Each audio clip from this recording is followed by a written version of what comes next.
रामकृष्ण हनी मंडळी, मुक्काम पोस्ट ठाणे। आज ठाण्यामध्येच आपण इथे 3 हात नाक्यापासून जवळच RTO ऑफिसच्या शेजारी मेट्रोला लागून 1 मिनिटाच्या अंतरावरती असणारा एक प्रोजेक्ट आहे, जिथे आपण 1 BHK फ्लॅट बघतोय। हा फ्लॅट जो आहे इथे आपल्याला 458 कार्पेटपासून 491 कार्पेटचे घरं उपलब्ध असतील। सिंगल स्टँडिंग अलोंग बिल्डिंग असणार आहे, कॉम्प्लेक्स नसणार आहे। एका फ्लॅटवरती तुम्हाला कमीत कमी 5-6 फ्लॅट इथे असणार आहेत। त्याचा जो ताबा आहे तो साधारणतः 2024 डिसेंबरपर्यंत ताबा मिळणार आहे।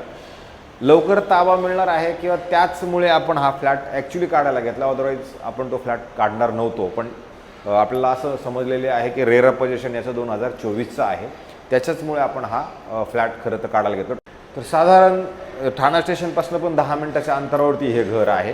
तर ज्या वेळेला आपण हे घर बघतो ना, ह्या घरामध्ये जर तुम्ही बघितलं तर हा असा सगळ्यात पहिला 1 BHKचा हा हॉल असणार आहे आणि हॉलची साईज 11x15चा हा हॉल असणार आहे। आणि आता हे फर्स्ट फ्लोअरला आपण असल्या कारणानं तुम्हाला एवढी मोठी बाल्कनी वाटते, पण जर तसं बघितलं तर आपण इथे आपल्याला 2 फुटाची स्टँडिंग बाल्कनी ह्या फ्लॅटमध्ये आपल्याला नक्की मिळेल, कारण की त्या पद्धतीचं हे 1 BHK आहे। आणि मेन म्हणजे ह्याचा सगळ्यात चांगला पॉईंट 3 हात नाक्यापासून जवळ, ठाणा स्टेशनपासून जवळ, अधिक मेट्रो स्टेशनपासून जवळ, त्याच्यामुळे हे प्रोडक्ट चांगलं असायला पाहिजे।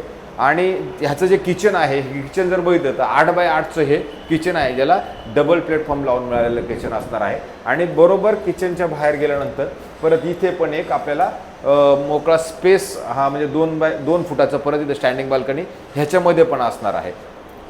तर हे जे कॉम्प्लेक्स आहे हे साधारणतः 29 माळ्याचं कॉम्प्लेक्स आहे। इथे पझल पार्किंगची सुविधा आहे, ग्राउंड प्लस 4 माळ्या पोडियम बनवलेला आहे, खाली नंतर कमर्शियल आहे आणि त्याच्यानंतर फ्लॅट चालू। फर्स्ट फ्लोअर आहे तो 5व्या फ्लोअरवरती आहे। आणि ह्या 1 BHKचं हे बाथरूम असणार आहे, ह्याचं 6x5चं हे तुमचं बाथरूम आहे। आणि ह्या साईडला जर आपण गेलो तर इथे तुम्हाला डक्ट ही मिळणार आहे, तो डक्ट त्या पद्धतीचा आहे ॲक्च्युली। त्याच्यानंतर ज्या हे फ्लॅट आपण इकडे ज्या वेळेला जातो त्यावेळेला हे मास्टर बेडरूम असणार आहे। आणि मास्टर बेडरूमची साईज जर तुम्ही म्हटलात तर 9.5x9.5ची ही तुमची मास्टर बेडरूमची साईज असणार आहे। असं मोठं म्हणजे 9.5x9.5चा हा तुमचा बेडरूमचा स्पेस आहे। आणि ज्या वेळेला आपण परत स्टँडिंग बाल्कनी आपल्याला 2 फुटाची बाहेर नक्की मिळणार आहे। आणि त्याच्यानंतर काय झालेलं आहे, इथं जे वॉलड्रॉप आहे हे वॉलड्रॉपसाठी 4x2 4 फूट लांब आणि रुंद असे 4x2चं हे तुमचं वॉलड्रॉपचं स्पेस असणार आहे। आणि ह्याच बिल्डिंगमध्ये तुम्ही ज्यावेळेला ह्या फ्लॅटमध्ये आपण येऊ त्यावेळेला तुम्हाला इथे प्रशस्त आणि खूप असं चांगलं बाथरूम मिळणार, ज्याच्यामध्ये प्लंबिंग वर्क वगैरे जागेवरची फिटिंग वगैरे केलेली असणार आहे। तर 6x4.5चं हे तुमचं मास्टर बेडरूममधलं असणारं बाथरूम असणार आहे।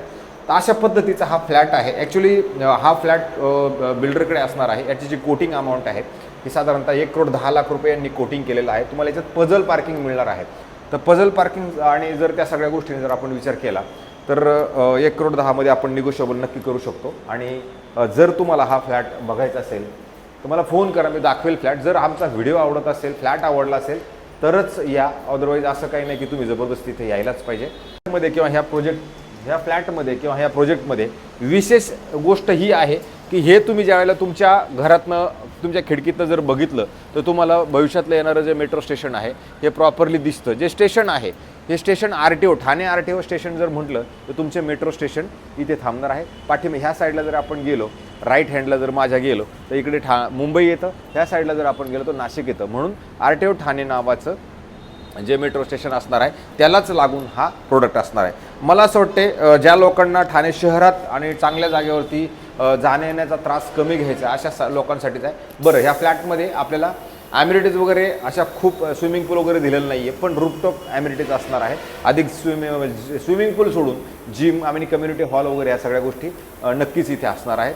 तर हा फ्लॅट तसा बघितला तर डिस्टन्स वाईज किंवा मग ठाणा स्टेशनपासून जवळ असणार आहे, मेट्रो स्टेशन भविष्यातल्या येणाऱ्या मेट्रो स्टेशनपासून जवळ असणार आहे। त्याच्यामुळे जर तुम्हाला ह्याच्याबद्दल इन्क्वायरी करायची असेल तर मला नक्की फोन करा, मी तुम्हाला याच्याबद्दलची इत्तंभूत असणारी माझ्याकडे जी माहिती आहे ती सगळी तुम्हाला देईल। पोझिशन याचं 2024पर्यंत असणार आहे। मंडळी, तुर्तास थांबतो। रामकृष्ण हरी।